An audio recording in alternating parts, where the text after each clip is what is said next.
Martín. Fecha de hoy y el título, Martín, es Privilegiados. Qué cosa, ¿eh? Qué cosa linda que es ser privilegiado, ¿o no? Somos privilegiados, ¿o no? Somos pasajeros de primera clase. ¿Amén? Somos de primera clase. Diga conmigo, somos de primera clase. Mire, yo ahora viajo a España, pero viajo en turista.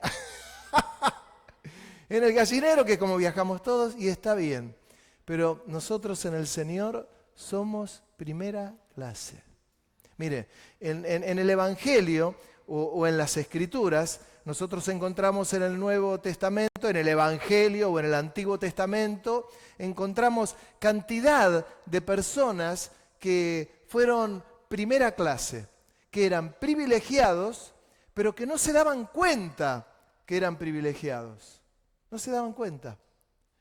A veces uno no se da cuenta de lo que es, del lugar que tiene en el Señor, de lo que significamos para el Señor, pero somos privilegiados. Somos hombres primera clase. Como ustedes son conocedores de la Biblia, yo voy a parafrasear algunos textos y usted lo va a captar enseguida en el aire porque leyó la Biblia cantidad de veces seguramente. Y si no lo leyó, bueno, lo llevará a que usted sea un lector asiduo de las Escrituras. Pero cuenta la historia que estaba Eliseo, cuenta la palabra de Dios, y había un hombre que era general, que era Naamán, un hombre leproso, sirio, y se entera por aquella muchacha que trabajaba en su casa, que era una hebrea, le dice la hebrea, ¿por qué no lo vas a ver a Eliseo?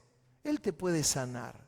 Cuando se entera el rey de Siria, se arma todo un escándalo porque le manda una carta al rey de Israel y le dice, te voy a mandar a mi general, por favor sanalo. El rey de Israel le tiemblan las piernas porque dice que yo soy acaso Dios para poder sanar a una persona de lepra. Pero se entera Eliseo y cuando Eliseo se entera le dice al rey que se quede tranquilo, que lo mande a traer, que venga Naamán para que sepa quién era el Dios de Israel. Qué maravilla, ¿no? Cuando lo trae Naamán venía con un montón de presentes, entre esos presentes traía de todo, traía plata, traía oro, traía ropa, traía prendas, cosas muy costosas. Entonces cuando lo ve de lejos le manda a decir, ni siquiera sale a recibirlo Eliseo y le dice, díganle a Naamán que se sumerja 7 veces en el Jordán. Y Naamán se pone furioso. Pero escuchame una cosa. Tantos ríos hermosos y buenos hay en mi lugar, me voy a tener que zambullir en el Jordán. Se queda pensando Naamán, furioso, y los que estaban con él le dicen, escúchame, ¿qué te cuesta sumergirte 7 veces en el Jordán? ¡Pero qué locura! ¿Sumergiste? No, que sí, que no. Se sumerge 7 veces en el Jordán. Y cuando se sumerge 7 veces en el Jordán, su piel, que estaba leproso, queda limpia como la de un bebé. Un encanto. Uno podría hasta dar un aplauso a Dios y decir, gloria a Dios, tremendo, tremendo, qué emoción. Sin embargo, Naamán lo ve, lo manda a llamar a Eliseo y le dice, mira, no hay Dios como Jehová de los ejércitos, pero me va a tener que saber disculpar Dios cuando mi rey me lleve a su templo pagano y él se tenga que apoyar de mi hombro para estar ahí en el templo. Me va a tener que perdonar. Lo deja tranquilo Eliseo. Pero le quiere dar los presentes y cuando le quiere dar los presentes, Eliseo le dice, no quiero nada tuyo. No, pero te traigo los presentes. No. Algo para aprender. No se negocia con dinero las cosas de Dios. No se negocian con bienes. No se hace un comercio de las cosas espirituales. ¿Amén? Es Rey de Reyes, Señor de Señores, y Él es Rey y Dios soberano. Y está todo en sus manos. Pero no quiso ningún presente y se fue Naamán, se fue con todos los presentes. Pero Giezi dijo, caramba, Giezi era el ayudante, el colaborador, el que estaba discipulando Eliseo, y le dice, lo va a ver, y le dice, mira, Naamán, se arrepintió Eliseo. Y me dijo que necesitaba 2 mudas de ropa. Tal vez era una para él y otra para Eliseo. Entonces Naamán le dice, pero ¿cómo no te las voy a dar? Sí, elegí lo que querés. Toma las prendas y se va. Y vuelve con Eliseo. Pero cuando vuelve con Eliseo, Eliseo le es revelado por el Espíritu de Dios de lo que había ocurrido. Y le dice Eliseo, decime una cosa, ¿de dónde venís, Giesi? Y le da a entender que él no lo había mandado a buscar esa ropa. Pero a continuación, Eliseo le dice, la lepra que tenía Naamán se te va a pegar a vos. Y se le pegó la lepra. Lo que quiere decir que no se negocian las cosas espirituales. Pero cosas como estas en las Escrituras vemos cantidad. Yo les estoy diciendo a ustedes que el pueblo de Dios, los hebreos, fue un pueblo privilegiado porque Dios los escogió como tal, como pueblo, para ponerse encima de ellos. Pero tengo una mala noticia para los judíos, porque las Escrituras dicen que Dios escogió lo peor del mundo. Los hebreos. Lo vil. Era lo peor. No escogió lo mejor que había. Eran los hebreos. Y puso su mirada sobre ellos.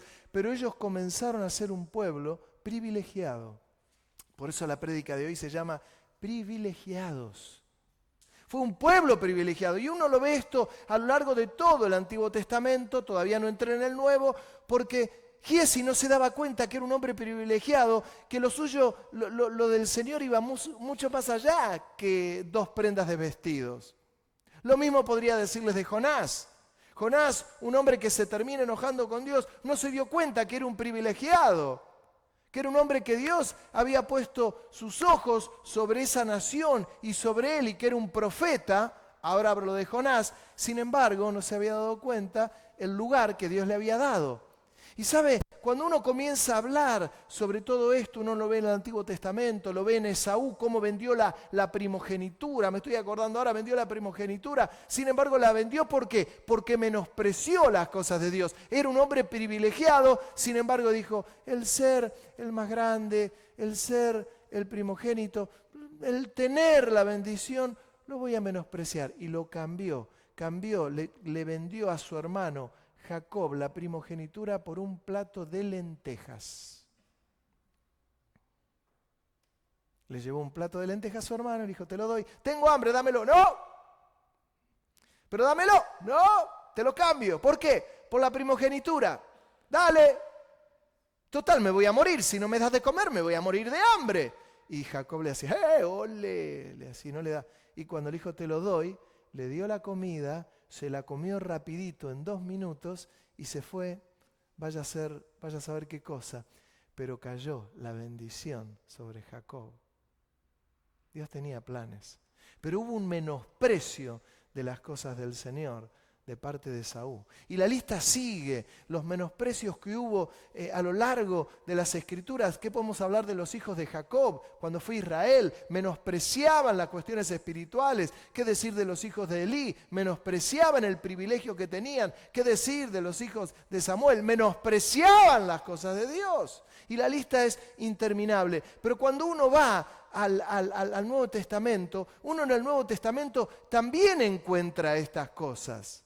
Ananías y Zafira, cuando en pleno avivamiento en Hechos de los Apóstoles estaba el mover de Dios, y dice que en aquel entonces la gente acostumbraba a vender cosas, sus bienes, y ponían el dinero a los pies de los apóstoles para extender el Evangelio. Pero Ananías y Zafira dijeron, nosotros no podemos ser menos espirituales que los demás. Entonces, ¿qué hicieron? Vendieron una propiedad y fueron y pusieron un pedacito de lo que tenían y dijeron, acá ponemos todo. Y el Espíritu Santo les había revelado a los apóstoles que estaban mintiendo, y no había necesidad de mentir porque nadie les pedía nada. Nadie les pedía nada. Sin embargo, ellos cayeron muertos. ¿Por qué? Porque habían menospreciado ese privilegio inmenso que tenían y que no se daban cuenta que no había necesidad de esa mentira con Dios. ¿Por qué?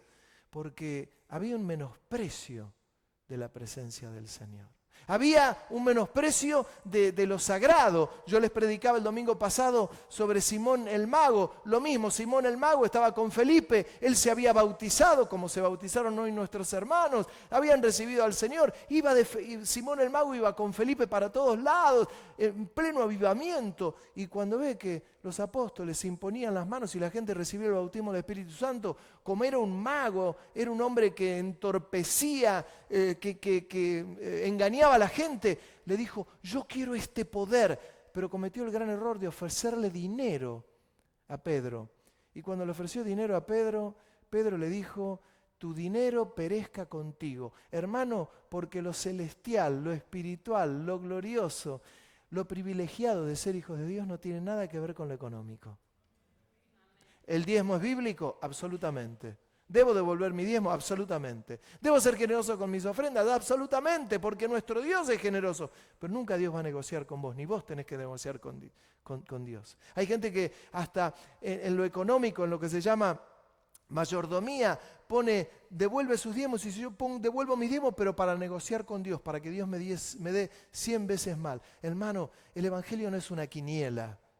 No es que usted va y le juega la cabeza al 28, al 028 y está mirando a ver qué número salió en la Nacional. Salió el número a la Nacional y dice, gané, creo que 70 veces más, ¡gloria a Dios! No, hermano, no tiene nada que ver. No tenemos nada que ver con el juego, no tenemos nada que ver con la quiniela, no tenemos nada que ver con el casino, no tenemos nada que ver con los bingos. Es más, me enteraba hace poco que una hermana dejó de venir a la iglesia y yo no entendía por qué había dejado de venir. Y había dejado de venir porque por ahí tenía problemas con el juego. Y así hay muchas personas que le pasa esto. A un hermano le pasaba esto. Un hermano varón estaba tan comprometido con el juego que no podía congregarse aquel hombre. Y un día lo encontré. Le digo, hermano, ¿qué te pasa? No puedo, no me dan los horarios. No, estaba tan comprometido con el juego que no se daba cuenta que había negociado y en la balanza le pesaba más el juego que comprometerse con el Señor.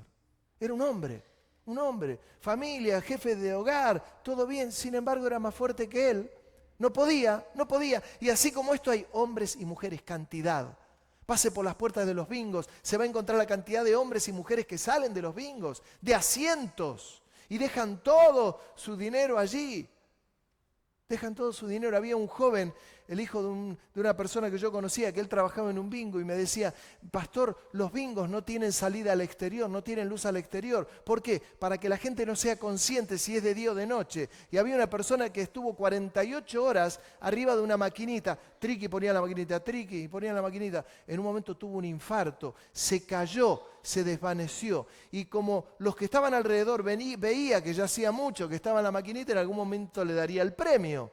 Cayó desvanecido, tuvo un infarto y la gente, en vez de asistirlo a él, la gente se sentaba en la maquinita y seguía poniendo las moneditas. Hasta que vino un médico de ese lugar y constató que el hombre había tenido un infarto y se murió. Y nadie lo atendía. ¿Por qué? Porque era más importante el juego. ¿Sabe? Yo le quiero decir algo. No se negocia lo espiritual con el juego. No se negocia lo espiritual con el dinero.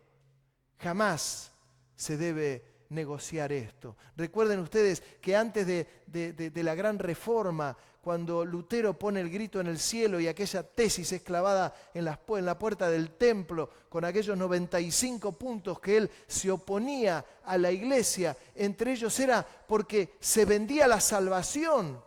Estaban aquellos hombres que decían que eran hombres de Dios y negociaban la salvación. ¿Querés ser salvo? Bueno, tu salvación vale tanto dinero. Y la gente iba y pagaba por el dinero. ¿Me equivoco? ¿No es cierto que no? ¡Pagaba! Y Lutero se calentó y dijo, basta. ¡Pum! Y clavó con un puñal en la puerta del templo. Y dijo, ¡basta!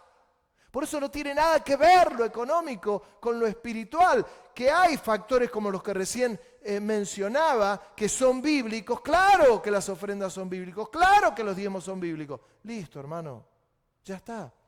Pero tenemos que darnos cuenta que somos hombres y mujeres privilegiados. Yo veo adolescentes acá. Si ustedes adolescentes acá se dan cuenta que a esta edad son privilegiados, que pueden ser hombres y mujeres, que Dios tiene la mirada puesta en ustedes, van a ser dichosos.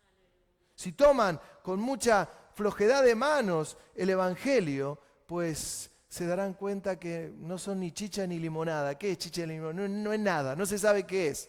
¿Es chicha? No. ¿Es limonada? No. ¿Qué es? Agua sucia. Es lo mismo. La cuestión espiritual, el concepto que tenemos que tener es que somos privilegiados. Cuando nosotros hablamos de nuestra situación, no somos más que nadie, pero somos privilegiados porque somos hijos de Dios. Amén. ¿No merece un aplauso esto al Señor? ¡Caramba! ¡Oh!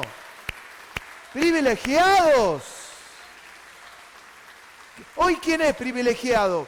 Hoy ve a alguien y dice, ¿quién es privilegiado? Y mirá, tiene una lancha gigante, mirá qué yate. Nuestros hermanos que vienen de, cuando estaban por, no sé si fue en Estados Unidos o en Panamá, no, en Costa Rica, en Puerto Rico o en España, mandaron una foto de un yate gris que tenían a tres.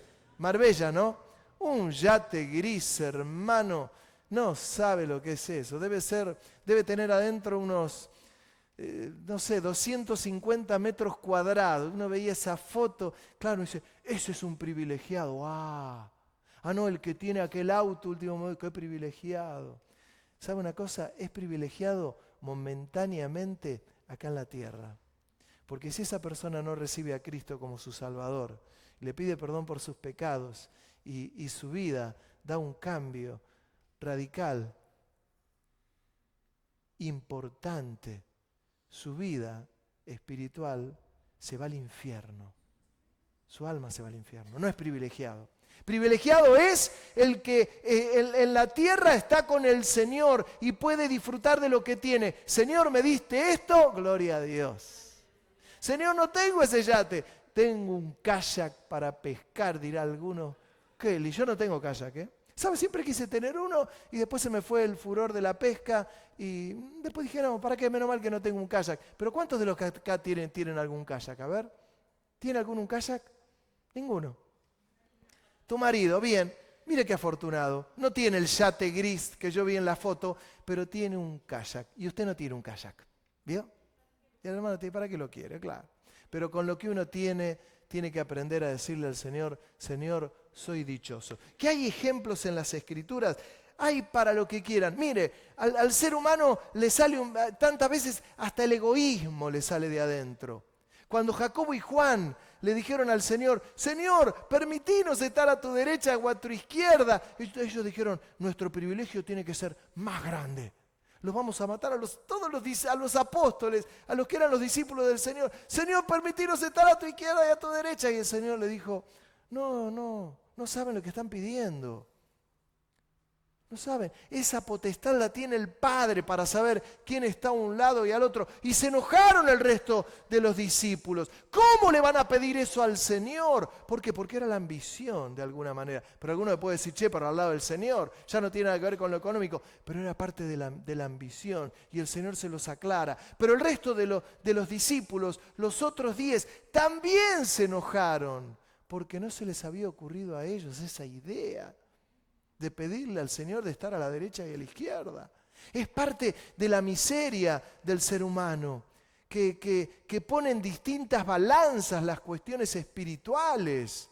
Dios nos hace ver que nosotros somos privilegiados. Y usted me puede decir, pastor, todavía no me leyó ni un texto bíblico. Abra su Biblia, por favor. Isaías capítulo 65. El libro de Isaías es uno de los libros que a mí más me impacta, uno de los libros que más me da vuelta. Porque cuando él recibe el llamado del Señor, en el capítulo creo que 6 de Isaías, que él ve ese trono tremendo y ve los querubines que decían, Santo, Santo, Santo, Jehová de los ejércitos, toda la tierra está llena de su gloria. Toda la tierra está llena de su gloria, decía en ese capítulo 6.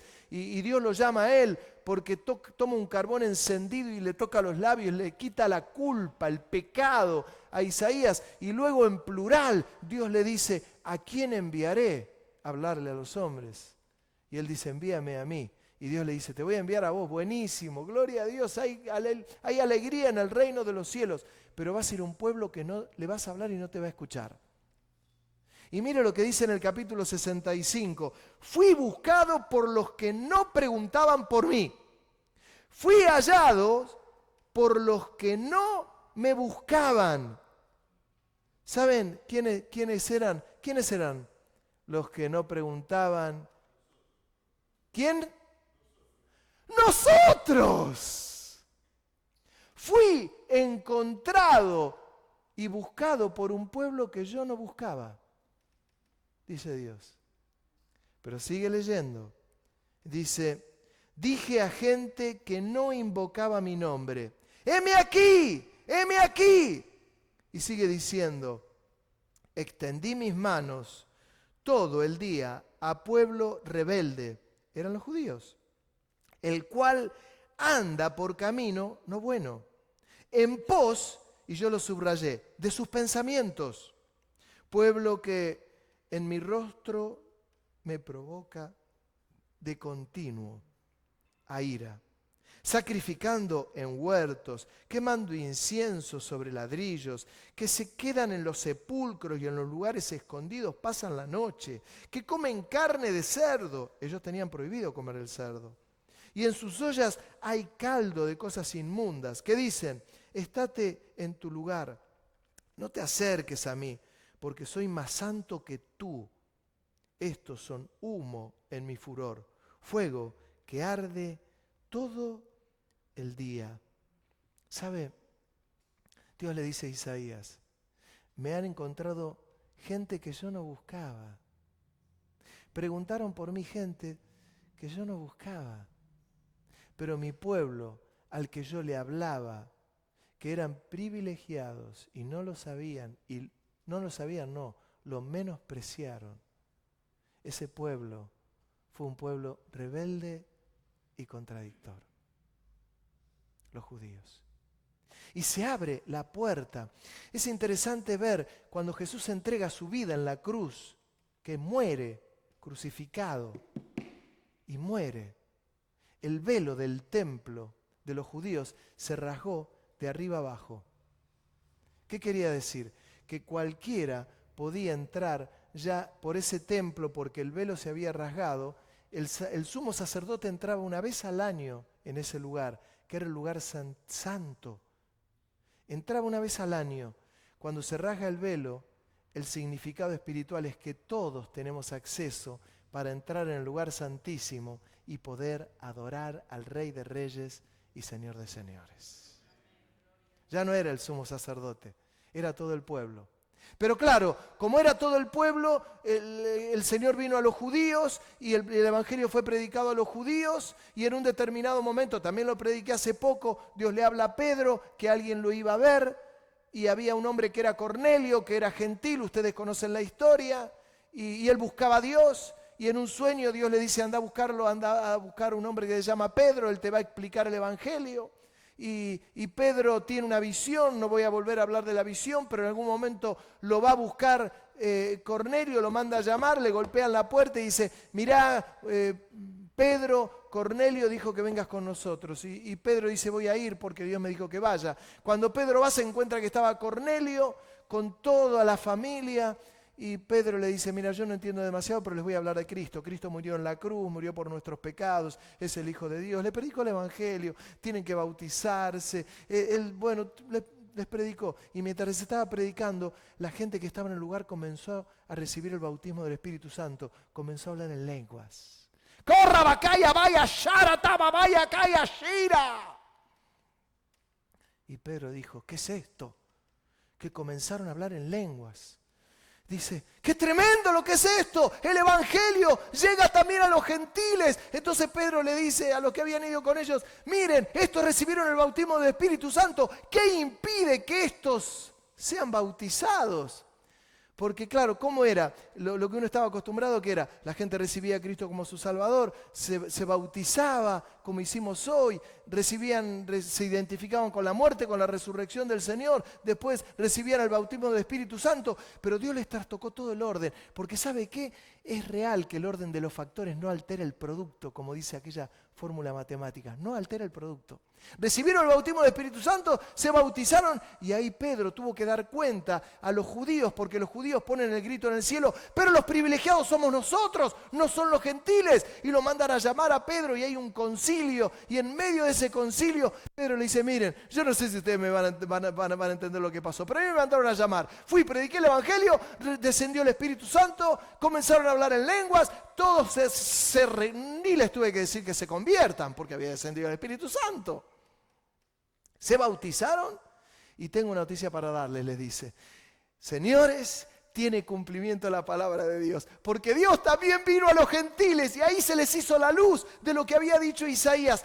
A un pueblo que no me buscaban, me encontraron. Y a un pueblo que yo no buscaba, fueron los que me hallaron.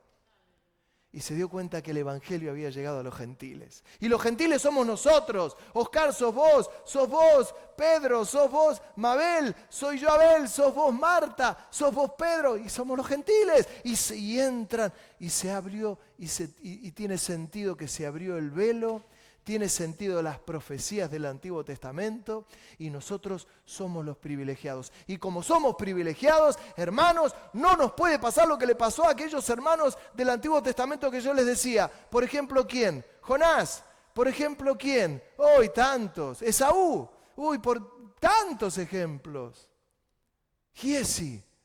No se daban cuenta que eran privilegiados. Y lo que yo te digo en esta noche, mi querido hermano, vos tenés que saber que sos un gran privilegiado.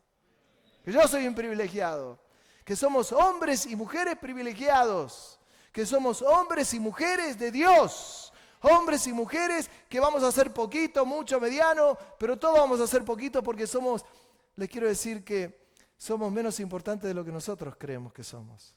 A veces nos inflamos tanto y no se infle tanto, porque tenemos un gran privilegio, pero hermano, usted no se crea que es...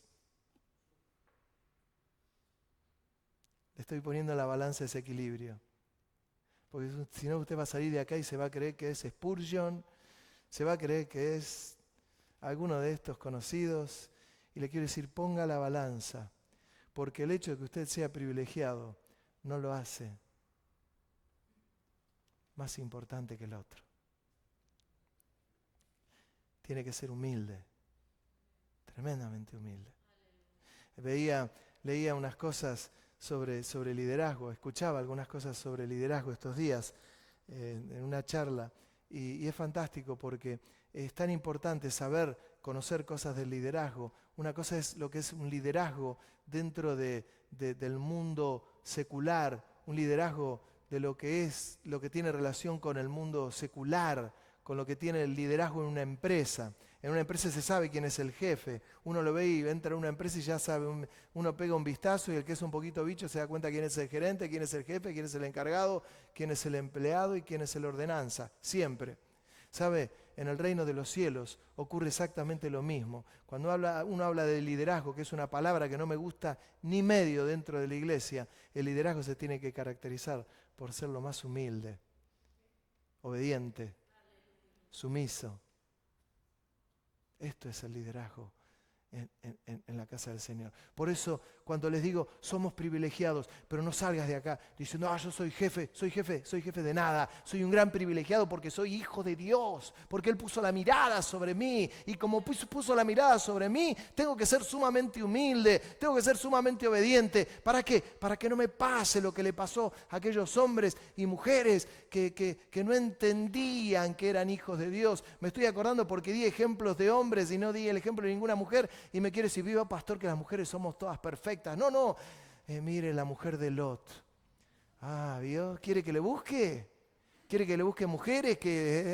La mujer de Lot. Le dijo, no, miren para atrás. ¿Y qué le pasó a la mujer de Lot que se convirtió en estatua de sal? ¿Sabe qué pasa?